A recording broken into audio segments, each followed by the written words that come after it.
नमस्कार student. Lesson number 2 का 3 video हमने कंप्लीट किए। अब हम 4th नंबर का वीडियो देख रहे हैं।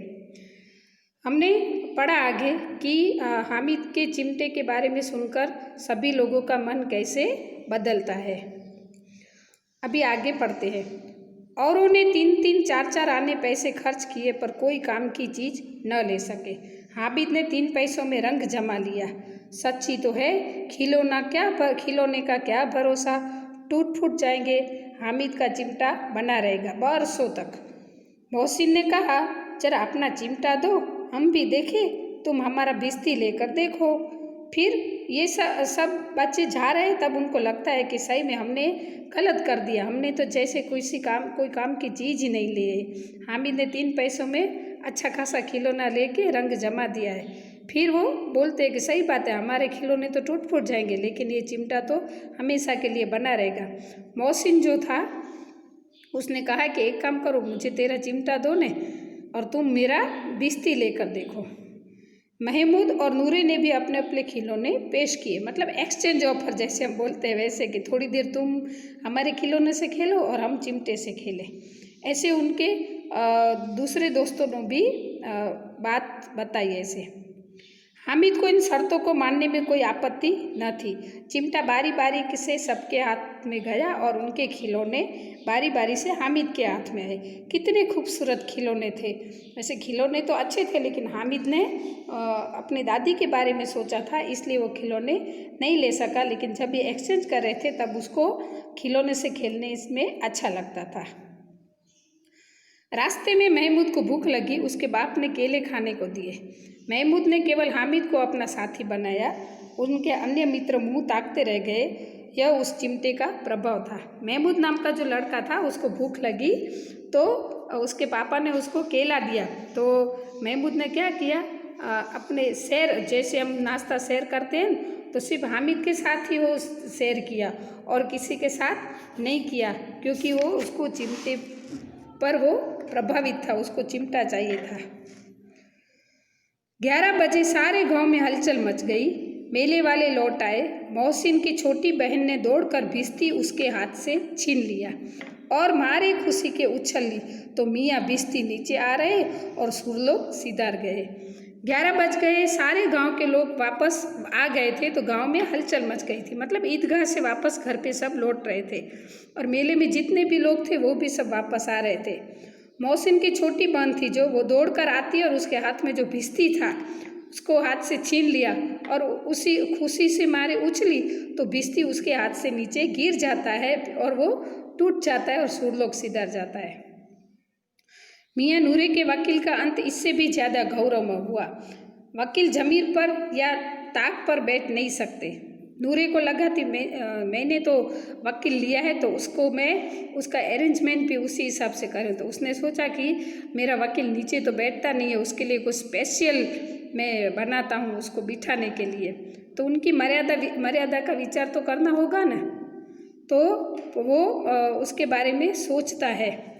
दीवार में 2 खूंटियाँ गाड़ी, उन पर लकड़ी का एक पटरा रखा।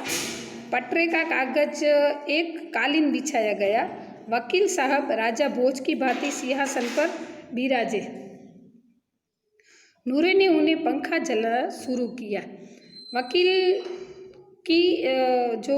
वकील को बहुत बड़ा माना जाता है, तो उसने सोचा कि मेरा वकील ऐसा थोड़ी है। तो उसने 2 खिली लगाई, उसके ऊपर उसके सीट बनाई और वो कहने लगा कि ये तो मेरा वकील है, उसको गर्मी लगेगी, ये करेगी। तो वो पंखे से उसको हवा डालने लगा और बोलता है कि अदालतों में खसकी टट्टियाँ और बिजली के पंखे होते हैं। मतलब अदालत में ये सारी गर्मी न हो इसलिए बहुत सारी चीज़ें होती है और वकील को गर्मी नहीं होती है। लेकिन यहाँ पर तो मामूली पंखा भी न हो तो क्या हो, इसलिए उसने बाँस का पंखा आया और नूरे ने हवा लगानी शुरू की।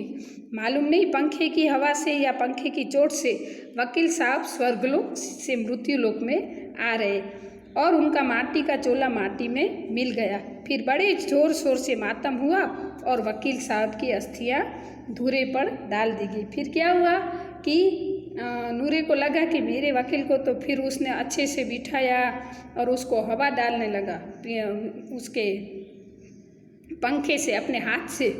तो पता नहीं कैसे वो पंखा लगा, या तो हवा ऐसे आई कि पंखे की चोट लग गई और उसका वकील जो स्पेशल सीट बना के रखी थी उसके ऊपर से नीचे गिर गया और फिर स्वर्गलोक सीधा गया। फिर उसके सारे जो पार्ट्स थे वो उसको बाहर फेंक दिया जाता है। अब मियाँ हामिद का हाल सुनिए। अमीना उसकी आवाज़ सुनते ही दौड़ी और उसको गोद में उठाकर प्यार करने लगी। सहसा उसके हाथ में चिमटा देखकर वह चौंकी और बोली, ये चिमटा कहाँ से लाया?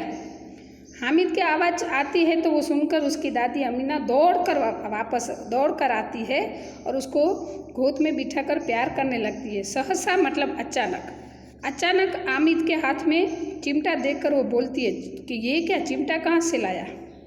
मैंने मोल लिया मतलब खरीदा है। कई पैसे में, मतलब कितने पैसे में? 3 पैसे दिए। हामिद बोलता है 3 पैसे में। अमीना ने छाती पीट ली। ये कैसा बेसमझ लड़का है कि दोपहर हुआ कुछ खाया न पिया। क्या लाया? चिमटा। सारे मेले में तुझे और कोई चीज़ न मिली जो यह लोहे का चिमटा उठा लाया? अमीना, हामिद की दादी भी ऐसे बोलने लगी कि ये क्या, मैंने 3 पैसे तो दिए थे, उसने ना तो कुछ खाना खाया न कुछ पिया और ये चिमटा लेके आ गया। हामिद ने अपराधी भाव से कहा। अपराधी भाव से मतलब जैसे उसने कोई गुनाह कर लिया हो, चिमटा लेकर ऐसे भाव से कहा कि तुम्हारी उंगलियां तवे से जल जाती थी ना, इसलिए मैंने लिया है। जैसे पहले वो अपनी दादी को मनाने के लिए कुछ बोलता नहीं है, लेकिन जैसे उसने कुछ अपराध किया है तो ऐसे अपराधी भाव से वो बोलता है कि अम्मा, तू जब रोटी बनाती है, खाना बनाती है तो तेरी उंगलियां जल जाती हैं, इसलिए मैं ये चिमटा लाया हूँ। बुढ़िया का क्रोध तुरंत स्नेह में बदल गया। बच्चों में कितना त्याग, कितना सद्भाव और कितना विवेक है। दूसरों के खिलौने लेते और मिठाइयाँ खाते देखकर इसका मन कितना ललचाया होगा। इतना जब्त इससे हुआ कैसे? इतना जब्त मतलब हम बोलते हैं ना कि हमें कोई चीज़ पसंद है और वो नहीं मिलती है, तब तक जो हमें एहसास होता है उसको जब्त बोलते हैं। कि कैसे सब्र की होगी, ऐसे उसका मतलब होगा कि ये सब देखकर उसने कितनी सब्र रखी होगी। ये अमीना का मन गदगद हो गया। वह रोने लगी, दामन फैलाकर हामिद को दुआएं देती जाती और उसकी आंखों से आंसू की बड़ी बड़ी बूंदें गिरती जाती थी। अमीना को पता चला कि हामिद ने उसके लिए चिमटा लिया है, उसके बारे में सोचकर चिमटा लिया है। तभी वो सोचती है कि दूसरों को खिलौने लेते, मिठाई खाते देखकर इसका मन कितना ललचाया होगा, लेकिन उसने कितनी सब्र रखी होगी कि मुझे नहीं चाहिए, कैसे मन को मनाया होगा। फिर अमीना गदगद हो गई मतलब इमोशनल हो जाती है। फिर वो रोने लगती है और अपना दामन मतलब साड़ी का पल्लू फैलाकर हामिद को दुआएं देती है और उसकी आंखों से आंसू की बड़ी बड़ी बूंदें गिर जाती है। स्टूडेंट, बहुत ही अच्छी कहानी है, आप लोगों को भी इसमें से कुछ सीख लेनी चाहिए। अस्तु।